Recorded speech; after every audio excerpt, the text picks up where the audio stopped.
Hey guys, and welcome back to the My Friends Don't Read book club. I want to thank you all really quickly for being here and for supporting my videos.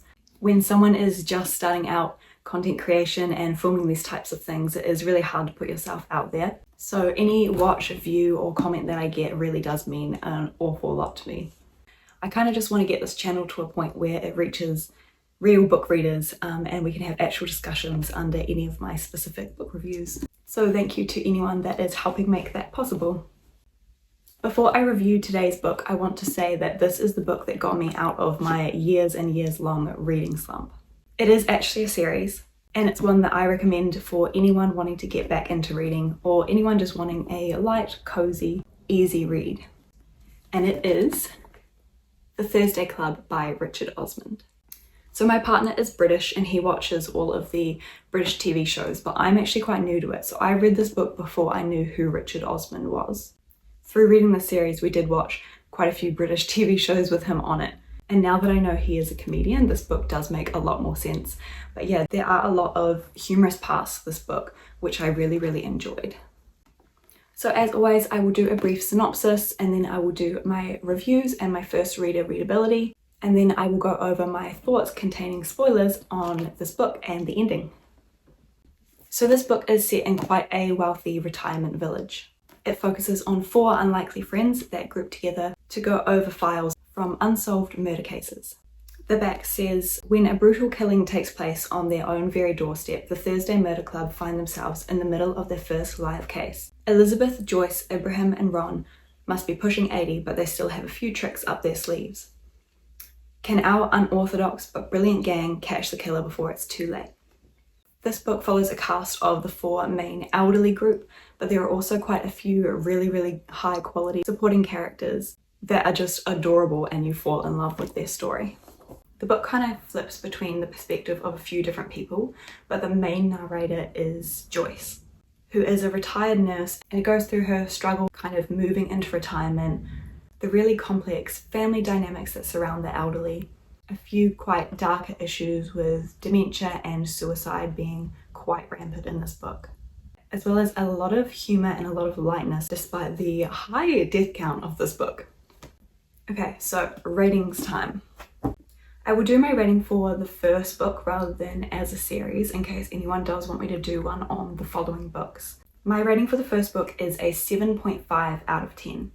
I think this is the perfect book for a beginner or for a cozy read. I will say there are a lot of books I've read with more depth to them, and I think that's why this book goes a little bit lower in the ratings, just because the themes discussed do feel a little bit easier. But in saying that, this does discuss death, dementia, loss, all of those types of things, so maybe I should move it to an 8 because I think it's actually in the brilliance of Richard Osman's writing that he makes those topics feel light. Either way though, on the readability scale, this is a 10 out of 10. This is such an enjoyable read, and for me it ignited my passion for reading again. I read the first book in physical format, but I have listened to other ones in the series as an audiobook, and I do highly recommend the audiobooks as well. Spoiler zone! Okay, so other reviews that I've seen on this book are a lot more negative than my review is going to be.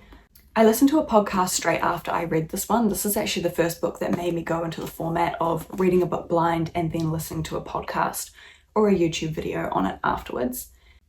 A lot of them got really confused with the amount of characters in the book and the amount of misleading that Richard Osman does. I did listen to a podcast that said they didn't like how much Richard Osman would misdirect you, especially when he was writing as Joyce, as to who the killer is or even just as to what she's thinking in the moment or what her next action is going to be. Guys, that's deliberate. The book is about a group of 4 80-year-olds. I think the whole entire point of the book is that it is written like an 80-year-old. It goes from talking about making a cup of tea, to stashing things in a microwave, to solving murders, to grandchildren and gossip. That is the most accurate depiction that I have ever read of talking to my grandparents. The book is deliberately written to move from thing to thing so you don't suspect the endings or the plot twists before they happen.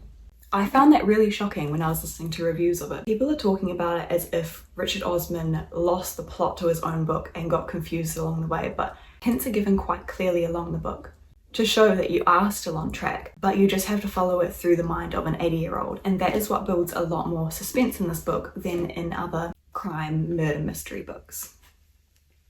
So after I read this, actually I think after I read the second book, me and my partner watched the movie. My biggest upset with the whole experience of this is the ending of the movie rather than the book.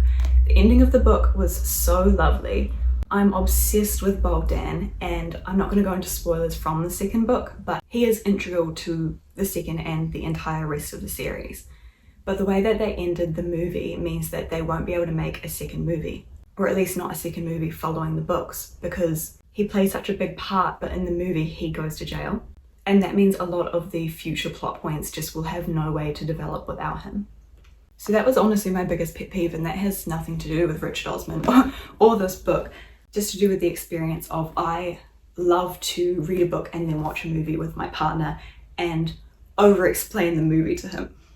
But I kind of couldn't with this because it actually didn't end the same. I think the group of characters in this book is the best group of characters and the most lovable characters that I've ever read.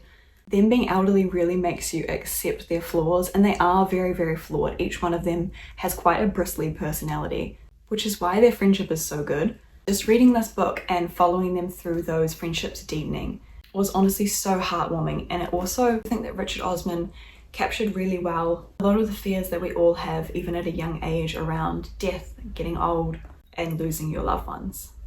It's written so lightly that you almost miss that it's quite poetic. There isn't a huge amount to rip apart in this plot-wise. I will say one negative thing, and that's I think the mentions of suicide are very slightly overdone. I definitely think it was good that he added it in this book, because in general it is something that a lot of older people face, especially as chronic conditions, dwindling families, and dwindling finances come into play. But it did start to seem at one point like there was too much thinking about it, and characters where I think it wasn't actually in line with their character earlier on in the book. But apart from that, honestly, the whole plot I loved. It also lays out really, really nicely Elizabeth and Stephen's relationship for further on in the book series, where we do delve really, really deep into dementia and the effects that that has on whole communities. I could not recommend this book enough for anyone wanting a cozy story, and the fact that there are quite a few of them. I think there's 5 now, but I recall that Richard Osman is writing a 6th. Correct me if I'm wrong, me later when I'm editing this.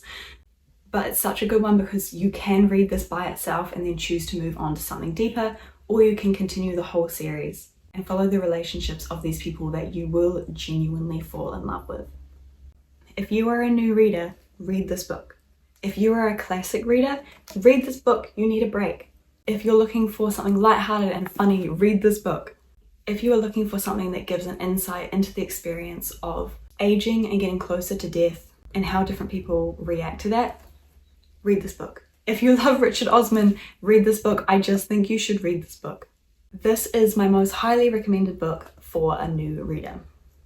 This is the book that I can recommend the most that has a wide range of things that people will like. I think people that are used to reading a little bit heavier books would rate it slightly lower than me, but will still get so much out of this book.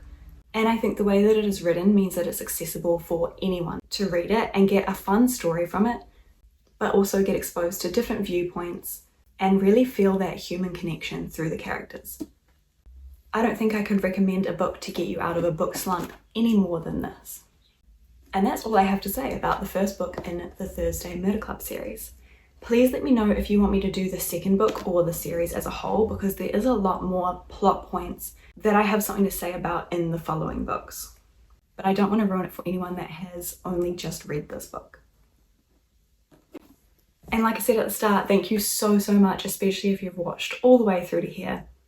I'm starting to feel like I'm getting a little bit better at making these videos and that I might actually be starting to reach the right people on YouTube. So I'm really excited to keep this channel going.